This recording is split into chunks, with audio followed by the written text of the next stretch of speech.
So the next topic is binomial coefficients and say related properties. ठीक है, binomial coefficient क्या होता है ये तो हम इस चैप्टर के शुरू में डिस्कस कर चुके हैं। फिर भी बहुत जल्दी जल्दी एनसीआर को डिफाइन होने के लिए क्या होना चाहिए? For NCR to be defined, ये ऑलरेडी लिखा चुके हैं हम लोग। क्या क्या कंडीशन होना चाहिए? एक हम लोग होता है कि N greater than equals to R होना चाहिए एंड ये ठीक है, R greater than equals to 0 होना चाहिए and N greater than equals to 1 होना चाहिए। पहला हो गया। दूसरा फिर हमने कुछ ऐसे बोला था कि N C R is equals to N C N minus R, ये ठीक है, ये भी एक प्रॉपर्टी होता है। ठीक है, ये तो रिकैप कर रहे हैं जो हम ऑलरेडी बोल चुके हैं। तीसरा हमने बोला था कि एन सी आर एक इंटीजर होगा। ठीक है, ये भी बोल चुके हैं। फोर्थ, अगर मान लिया हमने बोला N C X is equal to N C Y है, तो क्या क्या हो सकता है? या तो एक्स और वाई बराबर हो जाए, ठीक है, या फिर एक्स प्लस वाई मिलके एन हो जाए। जैसे यहाँ पे ये आर और एन माइनस आर बराबर तो नहीं है, बट इन दोनों का सम क्या है? ये जो अपर सबस्क्रिप्ट है उसके बराबर। ठीक है, एंड ऑफ कोर्स एक्स और वाई का वैल्यू इंटीजर आना चाहिए। और क्या बोला था हमने? Sorry, third, fourth, fifth. Fifth term क्या बोलेगा कि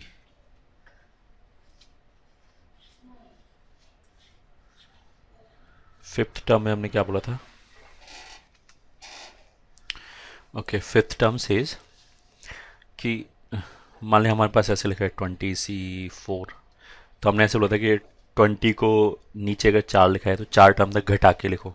घटा के लिखो मतलब एक एक कम किया, 20, 19, 18, 17, 4 हो गया, डिवाइड बाई इसका फैक्टोरियल, ऐसे लिख सकते हैं। ठीक है, तो अब इसी चीज़ को अगर हम जनरलाइज करना चाहें, N C R, R of course N से छोटा है या बराबर है,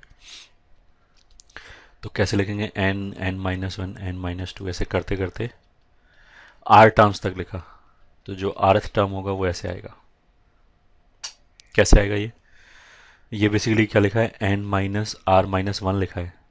ठीक है, तो एन में से 0 घटाया, 1 घटाया, 2 घटाया, तो 0 घटाया तो पहला टर्म आया, 1 घटाया तो दूसरा टर्म आया, 2 घटाया तो तीसरा टर्म आया, तो जब आर माइनस वन घटाएंगे तो आर टर्म आएगा, डिवाइड बाई आर फैक्टोरियल। ये ठीक है। न्यूमरेटर में क्या लिखा है? N, N minus one, N minus two. Of course ये सारे पॉजिटिव इंटीजर्स हैं।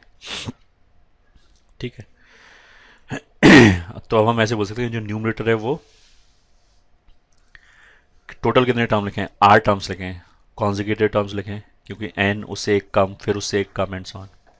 तो वैसे बोल सकते हैं न्यूमरेटर में आर कॉन्जिगेटिव नेचुरल नंबर्स का प्रोडक्ट लिखा हुआ है। आर कॉन्जिगेटिव नेचुरल नंबर्स का प्रोडक्ट लिखा हुआ है, पहला चीज।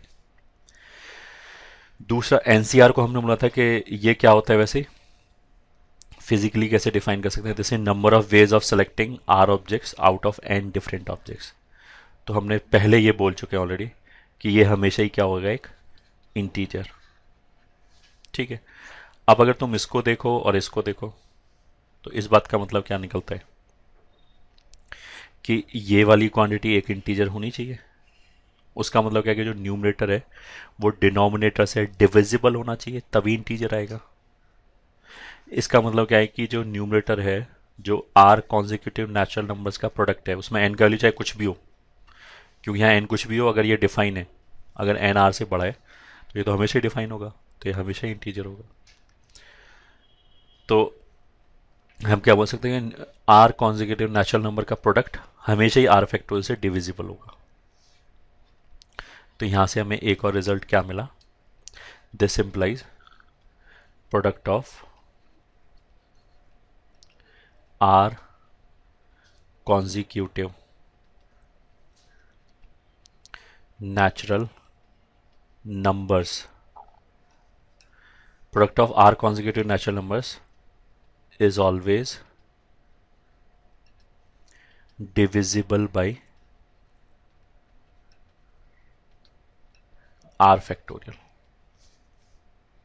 ठीक है, तो फॉर एग्जांपल फर्स्ट कहीं से भी हमने शुरू किया, मान लिया 491 से शुरू किया, तो 491, 492, 493, 494 एंड से 495, ऐसे करके हमने 5 नंबर लिखे, will be divisible by 5 factorial.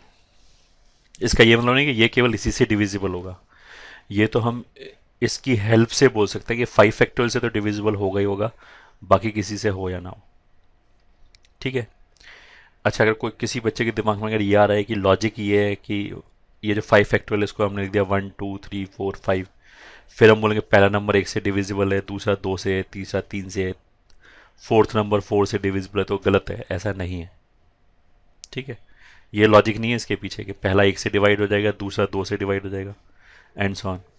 क्योंकि अगर मैं मान लिया ऐसे लिखूं 1,